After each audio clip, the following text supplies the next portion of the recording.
അല്ലമീനുമുണ്ട്. അല്ലമീൻ, ഇപ്പോൾ അവിടുത്തെ ആളുകളുടെ എണ്ണം കൂടിയോ, കസേര നിറഞ്ഞു കവിഞ്ഞോ, അതോ ഇനിയും കസേരകൾ ബാക്കിയാണോ? അൻവർ പുറപ്പെട്ടു കഴിഞ്ഞു.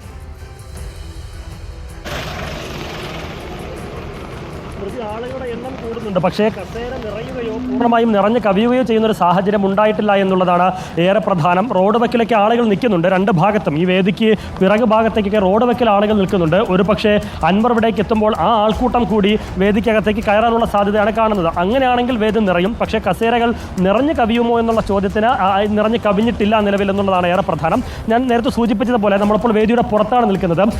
ചാറ്റൽ മഴയുണ്ട്. ഈ വേദിക്ക് പുറത്ത് സാധാരണ മഴയൊക്കെ പെയ്യുമ്പോൾ വേണമെങ്കിൽ വേദിക്കകത്ത് മഴ നനയാതെ സദസ്സിനകത്ത് കയറി നിൽക്കാമായിരുന്നു ആളുകൾക്ക്. പക്ഷെ പലരും അങ്ങനെ നിൽക്കാതെ റോഡ് അരികിൽ തന്നെ മഴ നനഞ്ഞു നിൽക്കുന്ന നൂറുകണക്കിന് ആളുകൾ ഇരുഭാഗത്തുമുണ്ട്. സ്വാഭാവികമായും അവർ കൂടി അൻവർ ഇവിടേക്ക് എത്തുന്നതോടുകൂടി അവർ കൂടി സദസ്സിനകത്തേക്ക് കയറുമെന്നുള്ളതാണ് മനസ്സിലാക്കാനാകുന്നത്. അങ്ങനെയാണെങ്കിൽ വേദി നിറയും. പക്ഷേ എന്നാലും അൻവർ പ്രതീക്ഷിച്ചതുപോലെ, അൻവർ അവകാശപ്പെട്ടതുപോലെ, അൻവർ കണക്ക് കൂട്ടിയതുപോലെ ഒരു ആൾക്കൂട്ടം ഉണ്ടാകുമോ എന്നുള്ളത് ഇപ്പോഴും ഒരു ചോദ്യചിഹ്നമായി അവശേഷിക്കുന്നുണ്ട്.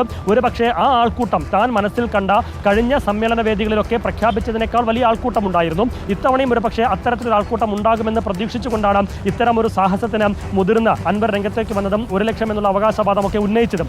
ഒരു പക്ഷേ താൻ കണക്ക് കൂട്ടിയ ഇടത്തേക്ക് ആൾക്കൂട്ടം വരില്ല എന്നുള്ളത് കൊണ്ടുകൂടിയായിരിക്കണം വീട്ടിൽ നിന്നിറങ്ങുമ്പോൾ ഒരു മുൻകൂർ ജാമ്യം എന്ന നിലയിൽ പോലീസ് തടയുന്നു ആളുകളെ, ഒപ്പം DMK പ്രവർത്തകരെ വീട്ടിലെത്തി ഭീഷണിപ്പെടുത്തുന്നു എന്നതടക്കമുള്ള ഒരു ആരോപണം കൂടി അദ്ദേഹം ഉന്നയിച്ചിരിക്കുന്നത്.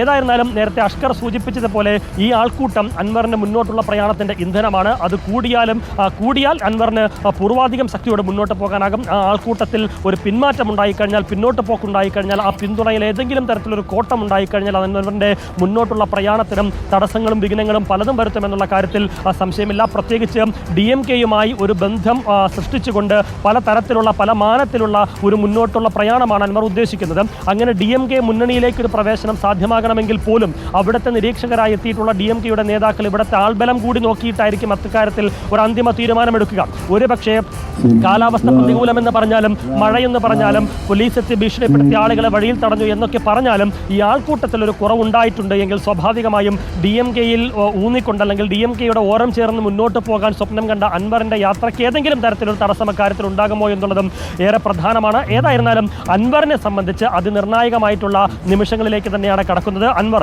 അല്പസമയത്തിനകം ഈ വേദിയിലേക്ക് എത്തും. അൻവർ കൂടി എത്തുമ്പോൾ പല കോണുകളിൽ നിന്നുള്ള കൂടുതൽ ആളുകൾ വേദിയിലേക്ക് എത്തുമോ, അൻവർ ഉദ്ദേശിച്ച തരത്തിലേക്ക് ഒരു ആൾബലം ഉണ്ടാകുമോ എന്നുള്ളതൊക്കെ ഏറെ പ്രധാനമാണ്. സ്മൃതി ഏതായാലും വീട്ടിൽ നിന്ന് അൻവർ ഇറങ്ങിയിരിക്കുന്നു. അദ്ദേഹം ഇവിടേക്ക് വരുന്നു. ഈ നിലവിലെത്തിയിരിക്കുന്ന ആളുകളിൽ എത്രത്തോളം CPMൻ്റെ ഒപ്പം ഇടതുപക്ഷത്തിൻ്റെ അനുഭാവികളാണ്, സഹയാത്രികരാണ് എന്ന് നേരത്തെ പലരും പറഞ്ഞിരുന്നു.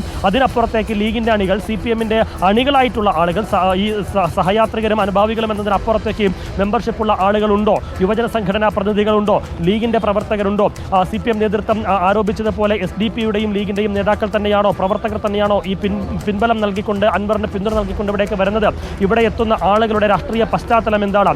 അൻവറിന് പറയാനുള്ള നയങ്ങൾ വിശദീകരിച്ച് കഴിഞ്ഞാൽ ഈ ആൾക്കൂട്ടത്തിൻ്റെ നിലപാടും സമീപനവും എന്തായിരിക്കും എന്നത് അടക്കമുള്ള കാര്യങ്ങൾ ഏറെ പ്രധാനമാണ്. അതിനപ്പുറത്തേക്ക് ഒരു സാമ്പിൾ എന്ന നിലയിലാണ് കഴിഞ്ഞ യോഗങ്ങളൊക്കെ അൻവർ നടത്തിയത്. അതിൽ നിന്ന് കിട്ടിയ ഊർജ്ജം കൂടിയാണ് ഇത്തവണ ഈ രീതിയിലൊരു വലിയ സമ്മേളനത്തിൽ അൻവറിനെ പ്രേരിപ്പിച്ചതെന്നുള്ള കാര്യത്തിൽ സംശയമില്ല. അങ്ങനെ ഒരു സമ്മേളന വേദിയിലേക്ക് വരുമ്പോൾ അൻവർ മുന്നോട്ട് വയ്ക്കാൻ പോകുന്ന രാഷ്ട്രീയ നിലപാടും നയവും സമീപനവും രാഷ്ട്രീയ രേഖയുമൊക്കെ ഏറെ പ്രധാനം തന്നെയാണ് എന്നുള്ളതിൽ ഒരു സംശയവുമില്ല.